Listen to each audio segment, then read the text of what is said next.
ụmụnne m ndị Igbo asị m ka unu watch ike na video a because o nwere reason nji chọọ ka unu watch ya this video.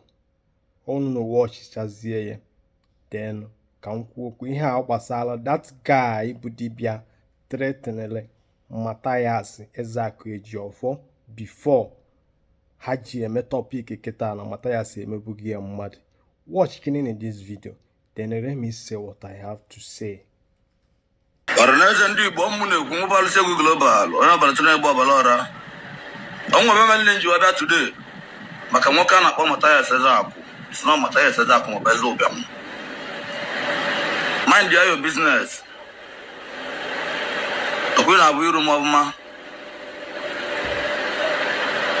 Ibi na-eme ịpụta ụtụtụ ikpụla akwụkwọ okwu tiwala aka n'ọnụ.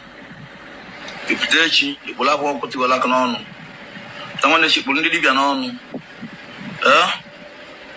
In a mocha, you've opened in a man, I actually am. But I expose you. I will expose you that your fake ministry isn't in a church and then on your can want a church. You want a church, it's in a mocha. I'm going to 2023. Olugo, come back, Ikunina. Open each mind your business. I'm not sure mind that you were in a good muddy. That again, I'm not causing them muddy. I'm not sure mind, dear. No, if you are my way to not only you, Buna Bailey, I should follow us. Nga Power Gas and keep as well. You are going to see no move. Yeah, you are sending 25 demons. 25 demons, you want to get them on what I call. Number one, but Ogumode Buanaki Adiocha. When you have another liu, if you walk the gazo, Pianaganani, on a book blue. This is the last one in my game. I gotta go was I have my action. I brought him to the Indiana. The Gusio Masamara. Ijidogu. Oh, Diego Jogu. Moyana Jirogu. Mejidogo. Nearly a boy and a kitten. Even Java give up. But I'm going through your post several times. We're being a Coro Beach. Obro, depending on Facebook, abro fake. Depending on social media, abro fake.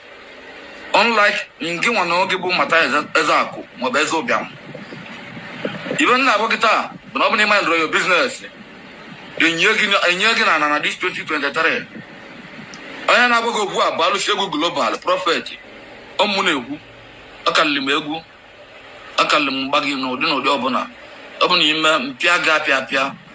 25 demons. Come and send the leg. Mobile, you are a lot of Guinea. Open mind, reveal the social media, the image of Kijil Madiweto, Kijil put of Madiweto, Kijil put of Madi when we follow us. Open a Motagi, you must survive my attack. On your brand attack in the water sign. So now let me tell you something here. Now, this kind of things where they happen now make me they keep these kind of videos because on our fiando kabai alo akwe furundo kabai. You see all these Christians where they our country, especially their top people, all these religious brothers, apostles and evangelists. If they had them to talk the truth, some of them don't carry the news to say Mathias don't do this kind of thing to one native doctor because one native doctor talk say he go use them on buy am be waiting, he use them on. Somebody when talk say Mathias go enter below 6 feet. Where threatening Mathias Ezeaku Ejiofor say Mathias go if care no take him, Mathias go enter go buy that year. Before that year end. Now this year now. Earlier this year then. Now they use the compare what happened between Mathias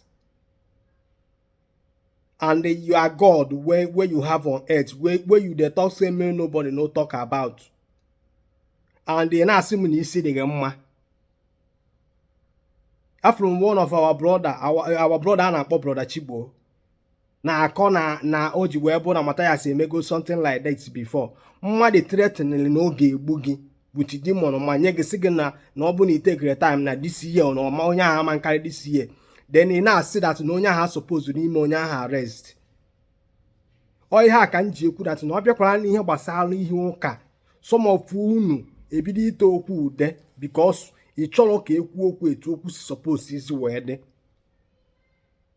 Before Mathias ekwubi ihe a nwa, before Mathias ekwubi ihe a nwa kịta na niile ọ na-ekwu na unu niile na-afụchasa mpụ na alụlụ a na fake miracle ndị a na-eperform, but none of you are saying anything because ime ekwu onye ebụrụ na ị na-ekwujo the body of Christ according to ihe unu na-aga ekwu. Na mmadụ wepụta stand ya na-ekwunya bụ eziokwu kịta na ihe unu na-ata gị na o mebugo somebody like that arrest.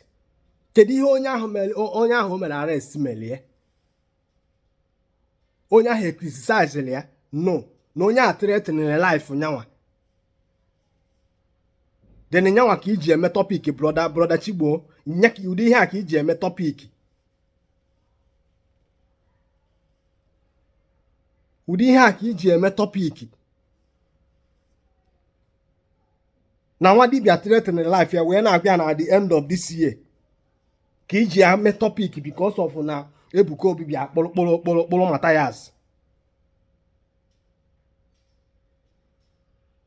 I don't side for anybody. Ihe nkwụrụ ya n'obu na nke bụ eziokwu. Only man of God ọbụla maọbụ pastor maọbụ brother onye sọrọ enya bụrụ maọbụ reverend father wee pụta wee sị na onye eme ka onye isi fụ ụzọ, anyị agwakwakwa ya na ọtakpa ashị na onye oli ka ọ bụ. Unu chọzi ịbịa na-akpọ onye ọbụla bịa na kpụba anyị ncha niile. At least na kịta anụnwa na ya amaligo na onwere ike unu nwee. Onwere ike dị n'ihe afa niile a unu na-akpọ. Power unu nwee ụkwa the same power aha anyị ncha niile nwere ike ime nwa access ma onwe ka o si wee dị. Na ihe polisi nọ wee ichekwa life and property of the citizen. Ma ọ bụ ịkpa kedu ihe the problem ya settle all in peace. Unu na-epreach ihe unu na-epreach mana unu ada practice ya. Unu na-ekwu okwu maka ma practical solution na reality hit na Mathias. Kedu ihe Mathias na-epreach bụ before? Why not unu niile ahụ na-akọ ihe akịta na-akọ ịgbawa ya pastor ahụ kedu ebe that power niile ahụ ọ na-akpa afa dị nya use that spiritual power ahụ na power ahụ eji wee mee 100 days fasting ma ndị otie wee mebe Mathias attack. Ọ dakwara ọnụ ihe gbasara Christianity, some of unu ebido ime ka ndị anwara ihe ka ndị anwalụ ka esi ekwu okwu.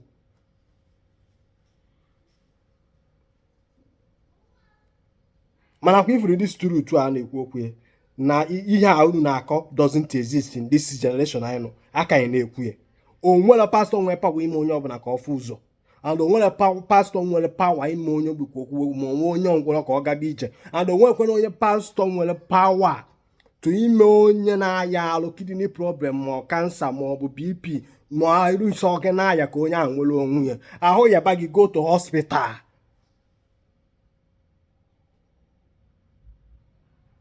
Gị nwa bụ mụmụ ịchọkwa ya na ịchọrọ ịhapụ, let them keep on deceiving you until the day the reality will hit you. Na this year fresh ka ị ga-eme understand.